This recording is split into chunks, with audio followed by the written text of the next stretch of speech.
ये एक sand bag है। सैंड बैग मतलब कि ये बैग है, इसमें जो है रेत भरी हुई है, वजनी है, तकरीबन इसका एक का वज़न जो है 1 किलो है।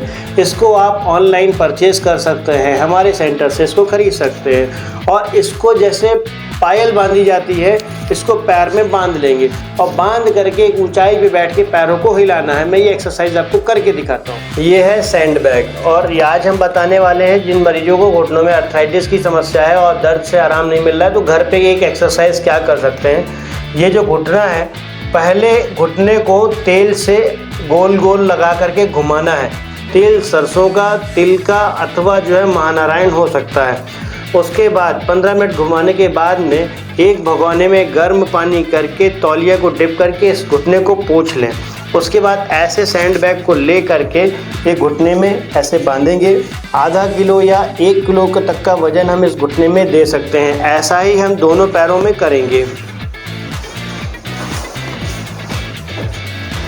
दोनों पैरों में इस एंकल वेट को बांधने के बाद में ऊंचाई पे बैठना है, पैरों को ज़मीन से उठा के रखना है। अब पैरों को इस तरीके से हिलाना है। इस तरीके से घुटने को हिलाएंगे तो जो कार्टिलेज डैमेज हुई है एवं जो घुटना एक साइड को बेंड हुआ है, वेट की वजह से वो घुटना धीरे धीरे अपनी पोजीशन में आना स्टार्ट हो जाएगा।